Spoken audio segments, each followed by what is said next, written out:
এই মায়ের কোল হারা সন্তানগুলো এবং চক্ষু হারানো পঙ্গু হওয়া এইটা আমরা বৃথা হতে দেব না। এবং জুলাই সনদকে আমাদের আইনি ভিত্তি এটা আমাদের নিশ্চিত হতে হবে। তারপরে আমাদের নির্বাচন বলে যাই বলে এটা আমাদের জন্য কোনো ফ্যাক্ট না। যে জুলাই এবং 5ই আগস্ট 2024 যে গণ অভ্যুত্থান, এত হাজার মায়ের কোল খালি হলো, সন্তান হারা হলো, অনেকে পঙ্গু হলো, চক্ষু হারালো। আমাদের একটা আশা আকাঙ্ক্ষা নিয়েই কিন্তু আমরা মাঠে ছিলাম। সেখানে আমাদের মৌলিক বর্তমানে যে অন্তর্বর্তীকালী সরকার রয়েছে তাদেরও মূল দায়িত্ব কর্তব্য প্রধান উপদেষ্টা বলেছেন যে এখানে মৌলিক সংস্কার হবে, এরপরে দৃশ্যমান বিচার হবে, তারপরে জাতীয় নির্বাচন হবে।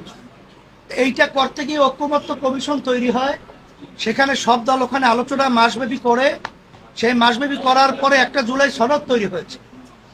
এখন আমরা যে নির্বাচনটা করতে যাচ্ছি ফেব্রুয়ারিতে, এটাও কিন্তু আইনি বৈধতা পাবে কিন্তু জুলাই সনদের উপরে, আইনি ভিত্তির উপরেই ভিত্তি করে। সেখানে জুলাই সনদটা যদি আইনি ভিত্তি না পায়, সেখানে নির্বাচনও কিন্তু বৈধতা থাকবে না এবং অন্যান্য সরকারও কিন্তু বৈধতা থাকবে না।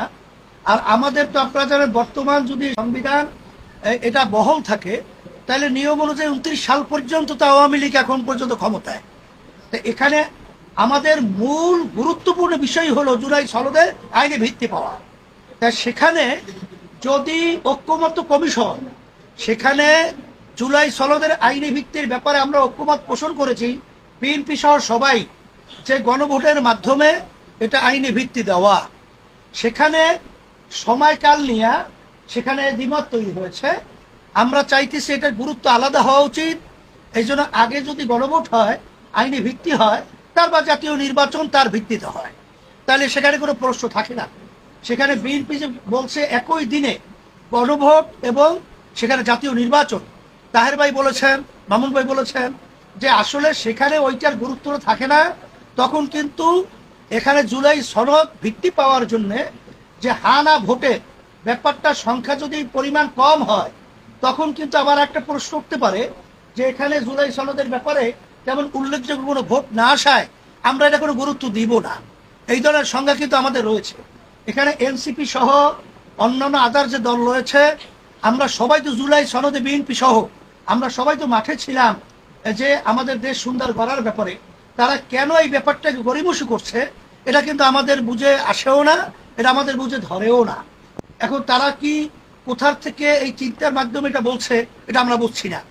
এখানে খরচের কথা বলছে এবং এরকম নজির কোনো তামাম দুনিয়ার মধ্যেও নাই যে একই দিনে কোনো একটা, আগে বাংলাদেশে তো আমাদের গণভোট হয়েছে, সেখানে কি জাতীয় নির্বাচনের সাথে একত্রিত হয়ে কোনো গণভোট হয়েছে এরকম ইতিহাস তো নাই। এখন আপনারা যে বলছেন যে আপনাদের রাজনৈতিক দলের ভিতরে অনৈক্যের কারণে জাতি হতাশ এবং সবাই হতাশ, বাস্তবতা তো তাই। আসলে আমরা এটা চাইছিলাম না। আমরা যারা নাকি জুলাই এবং আগস্টের গণ অভ্যুত্থানে যারা আমরা মাঠে ছিলাম, আমরা সবাই একত্রিত হয়ে আজকে ধন্যবাদ জানাই আমরা যে আজকে যে অন্তর্বর্তীকালী সরকারের প্রধান যে বক্তব্য রেখেছেন, তিনি যে বলেছেন যে আপনার রাজনৈতিক দলরা বসে এক সপ্তাহের মধ্যে আপনারা সিদ্ধান্ত নেবেন। আমি বিএনপি সহ সমস্ত রাজনৈতিক দলকে, বিশেষ করে জুলাই অভ্যুত্থানে যারা আমরা মাঠে ছিলাম, আমরা সবাই একত্রিত হয়ে বসবো। এটা আমি সকলকে আহ্বান জানাচ্ছি। আমরা একত্রিত বসে এই সমস্যাকে সমাধান করার জন্য আমি এটা সকলকে আমি উদাত্ত আহ্বান জানাচ্ছি, দেশের সুন্দর এবং জনগণের কল্যাণের জন্য। এটা আপনাদের সাংবাদিক ভাই বন্ধুদেরকেও বলবো, আপনাদের সহযোগিতা আমরা কামনা করছি। কিন্তু আমরা এই রক্ত এবং এই মায়ের কোল হারা সন্তানগুলো এবং চক্ষু হারানো পঙ্গু হওয়া এইটা আমরা বৃথা হতে দেব না।